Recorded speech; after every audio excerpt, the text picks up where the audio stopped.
Hi! Welcome back to my YouTube channel. ఎలా ఉన్నారు అందరూ? నేనైతే చాలా బాగున్నాను. ఇక్కడ మా మామిడి తోటకి నేను, నాన్న అయితే వచ్చేసామన్నమాట. ఏప్రిల్ అండ్ మే 2 మంత్స్ నేను ఇంట్లో ఉన్నాను హ్యాపీగా. తర్వాత ఇంక నేను జూన్‌లో మళ్ళీ బెంగుళూరుకి స్టార్ట్ అయిపోయాను. సో, ఇంక పక్కా మనకి సమ్మర్ సీజన్ అంటే మ్యాంగోసే కదా! నాకు బేనీసా కాయలంటే చాలా చాలా ఇష్టం. మా పొలంలో అయితే బేనీసా ఉన్నాయన్నమాట. ఇక్కడైతే ఒకటి మాగింది. అబ్బా! దాన్ని చూస్తుంటేనే తినేయాలనిపిస్తుంది నాకు. అలా ఫ్రెష్‌గా మాగిన కాయల్ని పీక్కొని తింటే ఉండే హ్యాపీనెస్సే వేరు అసలు. దట్ టూ నా ఫేవరెట్ బేనీసా కాయలు. నాన్నొచ్చేసి నేను వెళ్తాను తీసుకొనొస్తాను మ్యాంగోస్ అన్నారు పొలం దగ్గరికెళ్ళేసి. లేదు నాన్న నేను కూడా వస్తాను, చాలా రోజులైపోయింది కదా చూస్తాను అని చెప్పాను. సర్లే అని చెప్పేసి ఇంక ఇద్దరం కలిసి వచ్చేసామన్నమాట. నాన్నైతే ఇవి కొన్ని పీకేసేయి అని చెప్పేసి నాకు చెప్పేసి ఇంక కొన్ని వర్క్స్ ఉంటే నాన్న చూసుకుందామని పొలంలో అటు ఇటు తిరుగుతున్నారనమాట. నేనైతే నాకేవైతే చెప్పారో అవన్నీ నేను మంచిగా పీకేసేసాను. అంటే లైక్ అందినవన్నీ పీకేసాను. నెక్స్ట్ ఇంక పైన ఉన్నాయన్నమాట. అవి పైకెక్కి మరీ ఎలాగోలా పీకేసాననమాట.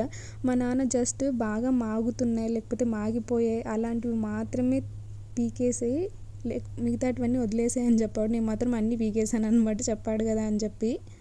అండ్ ఇవైతే ఇంకో రకం మ్యాంగోస్. అవి వేరే చెట్లలో ఉన్నాయన్నమాట. అవి కూడా మా నాన్న తీసుకొని వచ్చి ఇక్కడ పెట్టేశారు. నేను ఆ చెట్టుకి సంబంధించినవి మాత్రమే పీకేసి పెట్టేశాను. నెక్స్ట్ వచ్చేసి జస్ట్ ఇలా చెట్లు చూద్దామని అటు ఇటు తిరుగుతూ ఉన్నానన్నమాట. నాన్న అయితే ఏదో వర్క్స్లో ఉన్నారు, పొలం వర్క్స్లో. ఇలా మొత్తం చూస్తుంటే నాకు ఇక్కడ ఒకటి కనిపించింది. ఏంటంటే ఇక్కడ బేనీసా ఉంది అండ్ ఇంకో రకం ఏదో ఫ్రూట్ కూడా సేమ్ మ్యాంగోదే వేరే వెరైటీ ఇది కూడా మిక్స్ అయిందనమాట ఒకే చెట్లో. అలా ఎలా పాసిబుల్ అవుతుంది? 2 వెరైటీస్ ఒక చెట్లో కాయడం ఏంటి అని చెప్పి కొంచెం దూరం నుంచి చూసి నేను షాక్ అయిపోయాను. సో, సర్లే చూద్దామని వస్తే ఇక్కడ విషయం ఏంటంటే ఇక్కడ సపరేట్ లైక్ బేనీసా అండ్ వేరే రకంది 2 మిక్స్ చేసి ప్లాంట్ చేసినట్టున్నారు ఒకే ప్లేస్‌లో. అందువల్ల ఇంక అలా 2 మిక్స్ అయిపోయి కాసినట్లు అనిపిస్తోంది అంతే. లేదా నిజంగానే ఒకే ప్లాంట్‌లో 2 రకాలవైన కాసి ఉండాలి అంతే. ఇక్కడైతే ఇవన్నీ గాలికి ఎగిరి కింద పడిపోయిన మ్యాంగోస్ ఉన్నాయి. అండ్ ఈ ఫ్లవర్స్ చూసిన తర్వాత ఈ ఫ్లవర్‌ని ఎలా డ్రై చేయొచ్చు అండ్ దీన్ని రిజైన్ ఆర్ట్స్‌లో నేను ఎలా ట్రై చేయొచ్చు అనే థాట్స్ వస్తున్నాయన్నమాట నాకు. అంతే, ఇంకేం చేయలేం. మన క్రియేటివ్ బ్రెయిన్‌ని ఏ విధంగానూ మార్చలేం. అదంతే, అదలా ఉండాల్సిందే. ఇంకా ఎక్కడికెళ్ళినా నేను ఆర్ట్స్ అండ్ క్రాఫ్ట్స్‌కి ఎలా యూజ్ అవుతాయి అనేది మాత్రమే చూస్తానన్నమాట. అండ్ నాన్నకి ఏదో థింగ్స్ కావాలి అంటే అవి బైక్లో ఉన్నాయంటే తీసుకొని వెళ్ళి ఇచ్చేసాను. నెక్స్ట్ ఒక 2 మ్యాంగోస్ పీకేసి అది కూడా అక్కడ పెట్టేశాను ప్లేస్‌లో. ఇంకా అలా కాసేపు కూర్చున్నాను అనమాట ఏ వర్క్ చేయకుండా. నేను వచ్చిన వర్క్ అయితే అయిపోయింది. సో, అలా కూర్చొని ఉన్నాను. మళ్ళీ నాన్న వచ్చేసి ఈ వెరైటీ ఇవి కూడా మ్యాంగోస్ కావాలి కదా, అవి కూడా కొన్ని తీసుకో అని చెప్పారనమాట. సో, అవి కూడా ఒక పీకేద్దామని చెప్పి ఆ చెట్టు దగ్గరికి వెళ్ళిపోయాను. సో, అవి కూడా ఎన్ని వెరైటీస్ ఉంటే అన్ని వెరైటీస్ పీకేసి ఒక చోట పెట్టేశానమాట. ఇంకా అలా పెట్టి కూర్చున్నాను. వాటికి జీడి ఏదో సంథింగ్ అంటారు కదా, వాటర్ లాగా కారుతుంది. సో, అదంతా పోవడానికి అనేసి పీక్ అలా కింద పెట్టేసాం ప్రస్తుతానికి. సో, నేను కూర్చొని ఉన్నాను. ఇంకా నాన్న అయితే వర్క్స్ మోటార్ దగ్గరికి వెళ్ళడం అవంతా చూసుకుంటున్నారు. ఇక్కడ పక్కనే 2 చిన్ని కొండలు ఉన్నాయన్నమాట. అదైతే చాలా పెద్ద కొండలేండి. ఇది చాలా పెద్దది. బట్ దాని పక్కన 2 చిన్నవి ఉన్నాయన్నమాట మౌంటైన్స్ లాగా. సో, అక్కడి నుంచి వస్తున్నాయన్నమాట ఫుల్ బటర్‌ఫ్లైస్. ఎంత పీస్‌ఫుల్‌గా అనిపించిందో ఆ ప్లేస్‌లో బటర్‌ఫ్లైస్ రావడం అదంతా. ఫైనల్లీ ఇంకా అదే రోజు మంచిగా ఇలా టెంపుల్‌కి వెళ్ళిపోయేసి గంగమ్మ దగ్గర టెంకాయ కొట్టుకొనేసి, అలాగే హనుమాన్ దగ్గర కూడా టెంకాయ కొట్టుకొనేసి, ఇంట్లో అండ్ పక్కన ఇంకా ఉంటాయి కదా ఆ ప్లేసెస్‌లో రాముల టెంపుల్ అలా అన్నిట్లో టెంకాయలు కొట్టుకొనేసి నెక్స్ట్ డే మార్నింగ్ నేను ఇంకా బెంగుళూరుకి అయితే స్టార్ట్ అయిపోయానన్నమాట. ఫైనల్లీ 2 మంత్స్ తర్వాత మళ్ళీ ఇలా బస్ ఎక్కి ఊరు నుంచి వెళ్ళిపోతుంటే నాకు చాలా బాధేస్తోంది. బట్ తప్పదు, ఈ హాస్టల్ కష్టాలు. అక్కడ దూరంగా మీకు కనిపిస్తుందో లేదో తెలీదు కానీ మా నాన్న వాళ్ళు కార్లో వెళ్తున్నారనమాట నన్ను డ్రాప్ చేసేసి. ఫైనల్లీ ఇంకా అలా 2 మంత్స్ తర్వాత మళ్ళీ వెళ్తున్నాను కదా, అలా ఆలోచిస్తూ వెళ్ళిపోతున్నాను ఇంకా. ఏం చేయలేం, తప్పదు ఇంకా. సో, 2 మంత్స్ తర్వాత కదా, సో కొంచెం ఏదో ఫీలింగ్లో ఉన్నానన్నమాట. బట్ ఈ బయట నేచర్ని అవన్నీ చూస్తే నేను అసలు ఏదైనా మర్చిపోతాను. అలా నేచర్ని ఆ క్లైమేట్ని చూస్తూ ఫైనల్లీ హోస్కోట్ దగ్గరకైతే వచ్చేసాను.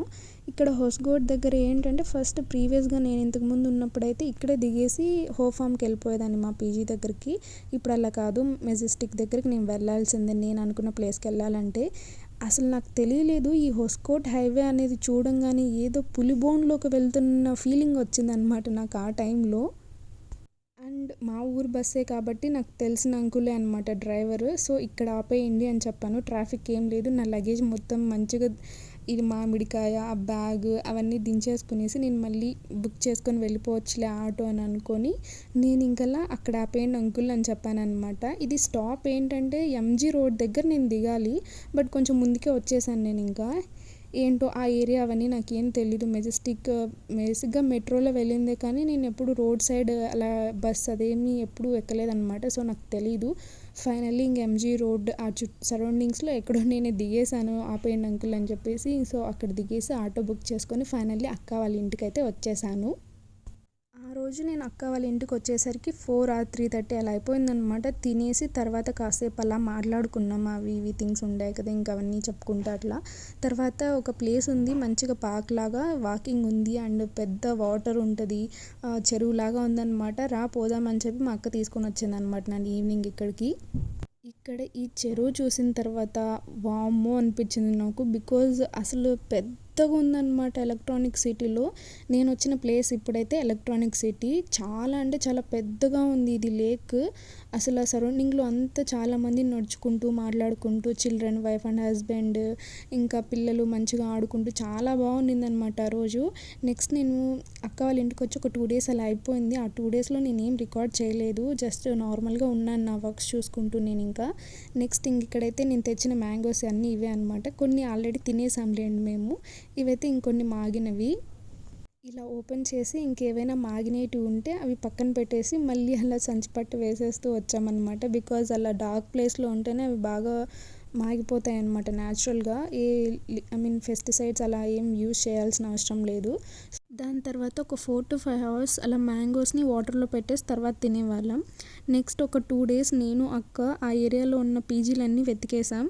మాకు చాలా వరకు అసలు ఏం నచ్చలేదు కొన్ని. ఇంకా ఫైనల్లీ అన్ఎక్స్పెక్టెడ్గా ఒక పీజీ చాలా బాగా నచ్చింది. అదేంటంటే జస్ట్ మా బావ అలా తీసుకొని వెళ్ళిపోయాడు అనమాట. బిల్డింగ్ చూసి బయట నుంచి ఇది బాగుంటుంది ఒకసారి చూడండి వెళ్ళి అని చెప్పి జస్ట్ మా బావ చెప్పి వెళ్ళిపోయాడు వర్క్ ఉందని. నేను ఇంకా అక్క వెళ్ళి చూసాం. నాకైతే చాలా బాగా నచ్చింది. ఇంక నేను ఏం ఆలోచించకుండా బడ్జెట్ ఫ్రెండ్లీగా ఉందని చెప్పేసి ఆ పీజీలో జాయిన్ అయిపోదామని ఫిక్స్ అయిపోయాను అనమాట. అండ్ పీజీ మాట్లాడేసి వచ్చిన ఒక 2 days తర్వాత నేను మళ్ళీ ఈ వీడియో కంటిన్యూ చేశాను. లైక్ ఇవంతా షూట్ చేయడం అవంతా. అండ్ అక్క వాళ్ళ ఇంట్లో నా లగేజ్ ఇలా ఉందన్నమాట. ఫుల్గా ఎక్కడ చూసినా నా లగేజే. మా అక్క అయితే ఫస్ట్ నువ్వు ఎప్పుడు వెళ్ళిపోతావు చెప్పు పీజీకి అని అడుగుతోంది. బికాస్ హౌస్ అంతా కొంచెం క్లీన్ అవుతుంది లగేజ్ లేకుండా అని చెప్పి. ఇవన్నీ నా థింగ్స్. అసలు ఏంటో తెలియట్లేదు. నేను ఇంటి దగ్గర నుంచి వచ్చినప్పుడు ఒక లగేజ్ ప్యాక్, ఇక్కడికి వచ్చాక అవంతా తీసి మళ్ళీ అంతా ఒక ప్యాక్, మళ్ళీ ఇక్కడ నుంచి పీజీకి వెళ్ళే వరకు మళ్ళీ అదొక ప్యాకింగ్. ఇవైతే నేను తీసుకెళ్ళట్లేదు, ఇక్కడే పెట్టేసాను నాకు అవసరం లేనివన్నీ. ఇది కూడా నేను అలాగే కుకింగ్ అంతా ఇప్పుడు నేను తీసుకెళ్ళను, చూద్దామని చెప్పి అక్కడ పెట్టేశాను.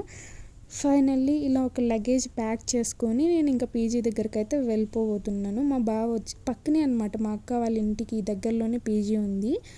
సో ఇంకా ఈ లగేజ్ మొత్తం మళ్ళీ ఆటో ఎందుకని బైక్లో అక్క బావ తీసుకొని వస్తే నేను పీజీలో పెట్టేసుకుంటూ మొత్తం లగేజ్ నా దగ్గరకు వచ్చేలోపే మొత్తం సెటప్ చేసేసుకుందామని అనుకున్నాను. బట్ అక్కడ యాక్చువల్గా వేరేది ఒకటి జరిగిందనమాట. బికాజ్ ఏంటంటే నా రూమ్లో నాకు ఇచ్చిన బెడ్ ఏదైతే ఉందో ఆ అమ్మాయి ఇంకా వెకేట్ చేయలేదన్నమాట. సో ఇంకొక 2 days సర్లే అక్క వాళ్ళ ఇంట్లో ఉండొచ్చు కదా అని చెప్పి నేను ఇంకా లైక్ ఒక్కరోజు టైం అడిగారనమాట. సో సర్లే అని చెప్పి ఇంకా అక్క నేను ఒకసారి టెర్రస్ చూద్దామని పైకి వెళ్ళి అలా పీజీ చూసేసి సర్లే అని మళ్ళీ ఇంకా వెళ్ళిపోయామన్నమాట. అక్క వాళ్ళ ఇంటికి వెళ్ళిపోయాను నేను. జస్ట్ తెచ్చిన లగేజ్ మొత్తం నా బెడ్ కింద పెట్టేసి లైక్ ఆ అమ్మాయి ఇంకా వెకేట్ చేయలేదు బట్ అక్కడ పెట్టేసి నేను ఇంకా అక్క వాళ్ళ ఇంటికి అయితే వచ్చేసాను ఆ రోజు మళ్ళీ. అండ్ ఈ రోజు అయితే సాటర్డే మంచిగా ఇలా గాడ్ సాంగ్స్ వింటూ నేను అక్క చేసిన ఫుడ్ తినేసాను. తర్వాత ఇంకా ఇక్కడ ఎలక్ట్రానిక్ సిటీ శాంతిపుర దగ్గరే ఒక ఇలా ఫ్రూట్ మార్కెట్ మండి ఉందన్నమాట. సో అక్కడైతే కొంచెం తక్కువ ప్రైస్కి దొరుకుతాయని చెప్పేసి అక్క బావ వీక్ ఒకసారైనా ఇక్కడికి వచ్చి అవకాడో అండ్ ప్రొమోగ్రనేట్ అవి ఇవి కొంచెం పర్చేస్ చేస్తారనమాట. సరే వెళ్దాం చూద్దామని నేను వచ్చాను. మా అక్క అయితే వచ్చినంతసేపు నువ్వు అస్సలు ఇక్కడ ఈ ప్లేస్లో ఉండలేవు అది ఇది నన్ను బాగా ఆట పట్టిస్తుంది. బికాజ్ అవంతా కొంచెం ఫ్రూట్ మండి అంటే చెడిపోయినవన్నీ అక్కడే వేయడం అట్లా అంతా కొంచెం ఉంటుంది కదా, సో అలా అంతా ఆట పట్టిస్తుంది అనమాట. ఫైనల్లీ మా అక్క అవకాడో అవన్నీ తీసుకునింది. నాకైతే ఎక్కువ ఏం అవసరం లేదు, జస్ట్ లెమన్స్ ఒక్కటి కావాలి, ఆరెంజెస్ అని చెప్పాను. బట్ ఇక్కడ ఏంటంటే మండీలో వాళ్ళు జస్ట్ అలా ఇవ్వట్లేదన్నమాట. జస్ట్ లైక్ అట్లీస్ట్ మినిమం అంటే 2 kgs తీసుకోవాలి అంటున్నారు. ఫైనల్లీ ఈయన ఒక ఆయన ఇంకా సర్లే ఇస్తానులే మీకు అని చెప్పి ఇచ్చాడనమాట. అలా ఇంకా అక్క వాళ్ళతో బయటకు వెళ్ళేసి నాకు కావాల్సినవి కూడా అన్నీ తీసుకునేసి ఫైనల్గా నేను పీజీకి అయితే వచ్చేసాను. మళ్ళీ చూస్తే నా రూమ్మేట్ అమ్మాయి అంటే ఆ బెడ్ మీద ఉన్న అమ్మాయి ఇంకా వెకేట్ చేయలేదన్నమాట. నేను చెప్పాను ఇంకా నేను 2 days నుంచి వెయిట్ చేస్తున్నాను అని చెప్పాను. సర్లే అని చెప్పి ఇంకా అమ్మాయి వెకేట్ చేసి లైక్ మొత్తం లగేజ్ మొత్తం తీసుకొని ఇంకో రూమ్కి వెళ్ళిపోయింది. నేను వచ్చేంత వరకు ఆ అమ్మాయి మొత్తం అసలు కొంచెం కూడా ప్యాక్ చేయలేదన్నమాట. నేను వచ్చాక మొత్తం ప్యాక్ చేసి అప్పటికప్పుడు మొత్తం క్లీన్గా నాకు ఇచ్చేసింది. ఇంకా ఆ తర్వాత నేను కూడా మొత్తం ఇంకా ఆ ప్లేస్లో క్లీన్గా పెట్టుకునేసినాను. మొత్తం అంతా సెట్ చేసుకోవడానికి నాకు ఒక 2 hours పట్టింది. అసలు ఇంటి దగ్గర నుంచి అక్క వాళ్ళ ఇంటికి తీసుకొని రావడం, మళ్ళీ అక్క వాళ్ళ ఇంటి దగ్గర నుంచి పీజీకి తెచ్చుకోవడం, మళ్ళీ ఇక్కడ ప్యాకింగ్ అన్ప్యాకింగ్ చేయడం, అక్క వాళ్ళ ఇంట్లో అన్ప్యాకింగ్ చేయడం, అయ్యో బాబోయ్ ఈ లగేజ్ మొత్తం నాకు అసలు చాలా చిరాకు వచ్చేసింది అసలు ఈసారి మాత్రము. అండ్ మా పీజీ నుంచి వ్యూ అయితే ఇలా ఉంది 24/7. ఎప్పుడంటే అప్పుడు అసలు వర్షం పడుతూనే ఉందన్నమాట. చాలా అంటే చాలా కూల్ క్లైమేట్ అలా ఉంది ఇక్కడ. అండ్ నాకు కొన్ని వర్క్స్ ఉంటే చిన్న చిన్న సింపుల్ థింగ్స్ అవన్నీ నేను చూసుకునేసి మళ్ళీ ఇంకక్క వాళ్ళ ఇంటికి అయితే వెళ్ళిపోవాలని ఫిక్స్ అయ్యాను. బికాజ్ ఫస్ట్ అంటే 2 months తర్వాత పీజీకి వచ్చాను అండ్ కొంచెం హోమ్ సిక్ అలా ఉంటుంది కదా, సో అందుకోసం అనమాట. క్లైమేట్ అయితే ఎప్పుడు ఇలాగే ఉంటుంది ఇది. అండ్ పీజీ రూము పీజీ మొత్తాన్ని నేను నెక్స్ట్ వీడియోస్లో మీకు ఇంకా అప్లోడ్ చేస్తాను, మీకు చూపిస్తాను ఎలా ఉంది ఏంటి నా రూమ్ అని చెప్పి. ఫైనల్లీ నా వర్క్స్ అన్నీ చూసుకొని క్లైమేట్ కూడా దృష్టిలో పెట్టుకొని లైక్ బికాజ్ నా దగ్గర అంబ్రెల్లా లేదనమాట, సో వర్షం పడినప్పుడు వచ్చేయాలి అక్క వాళ్ళ ఇంటికి. సో అలా అంతా చూసుకొని ఇంక అక్క వాళ్ళ ఇంటికి కూడా వచ్చేసాను. అండ్ ఫైనల్లీ బెంగళూరుకి వచ్చేసాను. Thank you so much for watching. Bye.